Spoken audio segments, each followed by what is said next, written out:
శ్రీ గురుభ్యో నమః. భగవాన్ రమణులు అమృతవాహినిలో సత్సంగం గురించి చెప్తున్నారు. చీకటిని గురించి ఆలోచించడంలో ప్రయోజనం ఏముంది?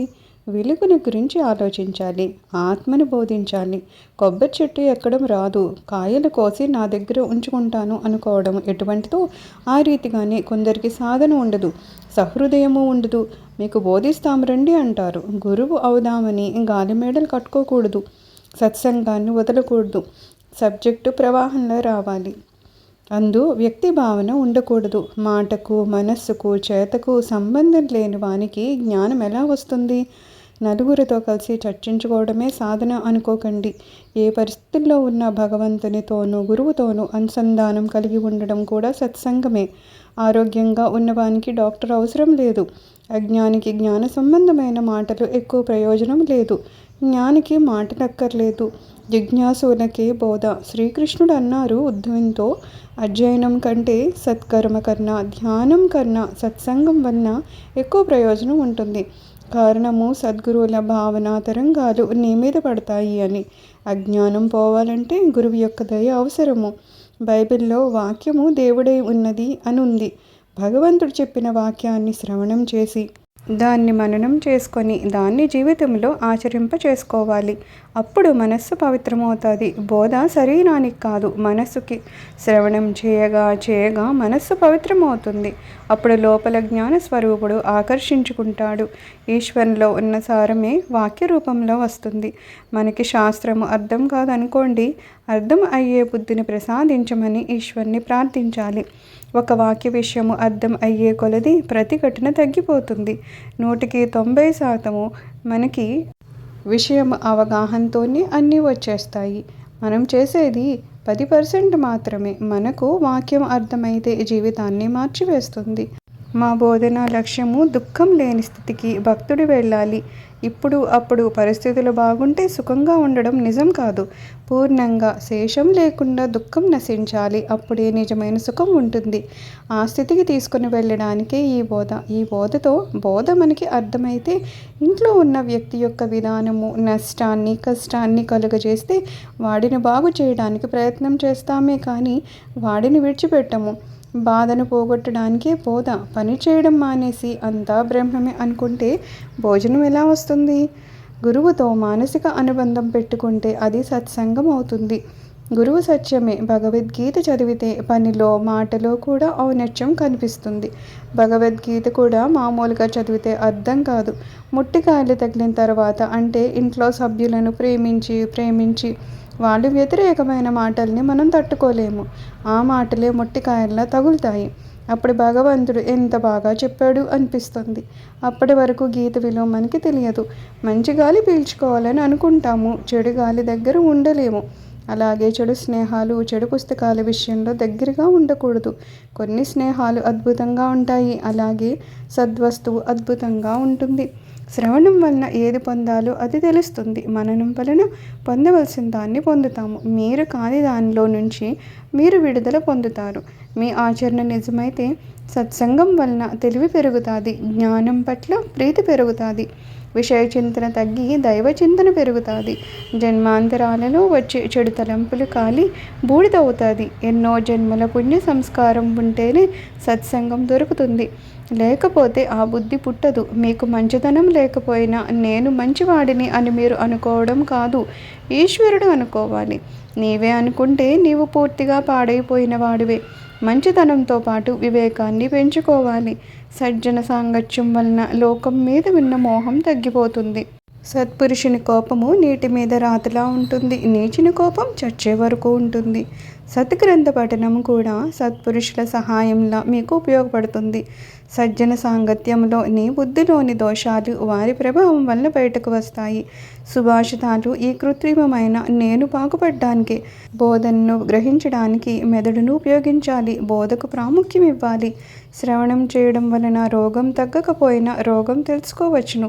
మన మనసులో ఏముందో మనకి తెలుస్తుంది. 24 గంటలు మనం లోకం గొడవల్లోనే ఉంటున్నాము. ఈ లోకం గొడవలు మనల్ని నరకానికి వెళ్ళడానికి మెట్లు కొడతాయి.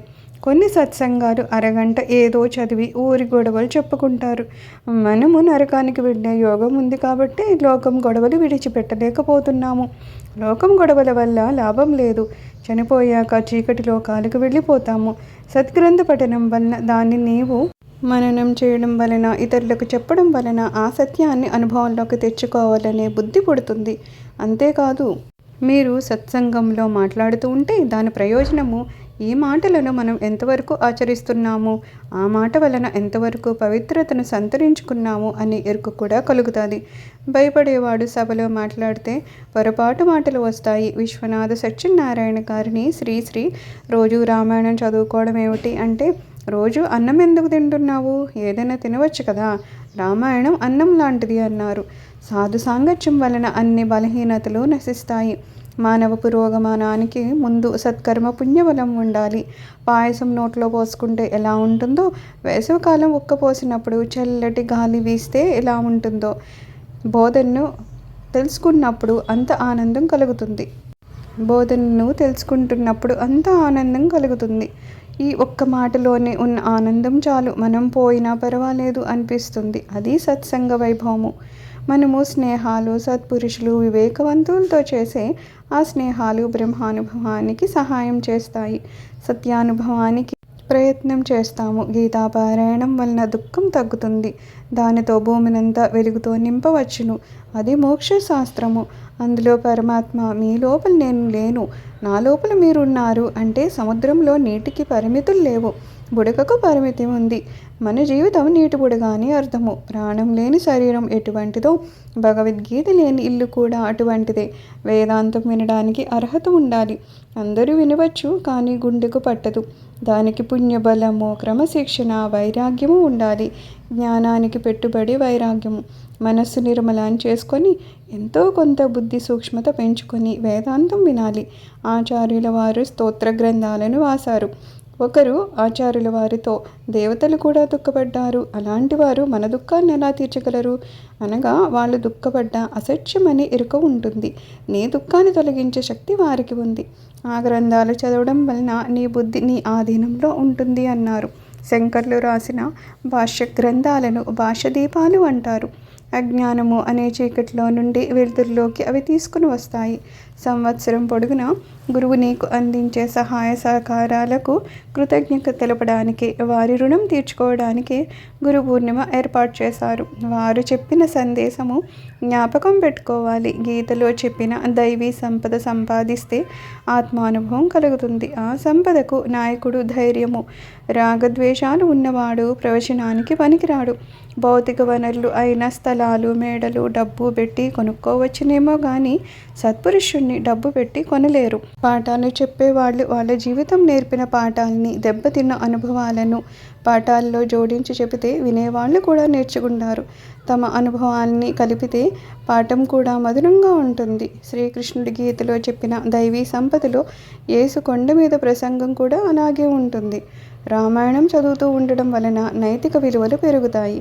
త్యాగరాజు తండ్రి తంజావూరు మహారాజు వద్ద రామాయణం చదువుతూ ఉండడము, త్యాగరాజు కూడా వెళ్ళి వాటిని వినడం వలన రామునిలో ఇన్ని కళ్యాణ గుణాలు ఉన్నాయా అని వాటిని సంపాదించాలి అనే సంకల్పము కలిగింది. ఆయనకు భౌతిక సంపదపై ఆసక్తి పోయింది. రామునిపై 24,000 కీర్తనలు రాశారు. శంకరాచార్యుల వారు 180% బోధతోనే సత్యం దగ్గరకు తీసుకొని పోతారు. అవగాహన ముఖ్యము. మొక్క వేయకుండా, మొక్క వేసిన నీళ్లు పోసి పెంచకుండా, రక్షణ లేకుండా అది కాయ కాస్తుందా? అసలు సద్విషయం తెలియకుండా వస్తువును అనుభవిద్దామనే ఆసక్తి, ప్రయత్నము ఎలా చేస్తావు? ఆచార్యుల వారు పాండిత్యం అంటే పదాల ఆడంబరం కాదు, ఏది సత్యమో ఏది అసత్యమో గ్రహింపు, సమత్వము రావాలి అన్నారు. మీరు భయరహిత, మరణరహిత స్థితిని పొందడానికి ఈ సభలు ఉపయోగపడతాయి. ఉజ్జయినికి 30 మైళ్ళ పరిధిలో భూమిలోని ఏ చెట్టు ఫలమైనా తీయగా ఉంటుంది. కాళిదాసు అక్కడే నివసించాడు. శ్రీనాన్నగారి పెంకుటిల్లు తీసేసిన తర్వాత ఒకరు ఒక కవితలో ఆ అరుగు మీద ఎన్ని మధుర విషయాలు జరిగాయి, ఎంతమంది వచ్చి శాంతిని పొంది వెళ్ళారు అని రాశారు. పోస్టాఫీసు ప్రవచనాలు ఇంకా అద్భుతము. అవి నీళ్లు కలపని పాలు, సత్వగుణాన్ని ప్రకాశింపచేయాలి. గీత మొదటి 6 అధ్యాయాలు కర్మయోగం గురించి, రెండవ 6 అధ్యాయాలు భక్తి గురించి, చివరి 6 అధ్యాయాలు జ్ఞానం గురించి చెప్పారు. ప్రసంగాలు సహృదయంతో విననప్పుడు చప్పగా ఉంటాయి. సర్వం శ్రీ గురుచరణారవిందార్పణమస్తు. లోకా సమస్తా సుఖినో భవంతు. ఓం శాంతి శాంతి శాంతి.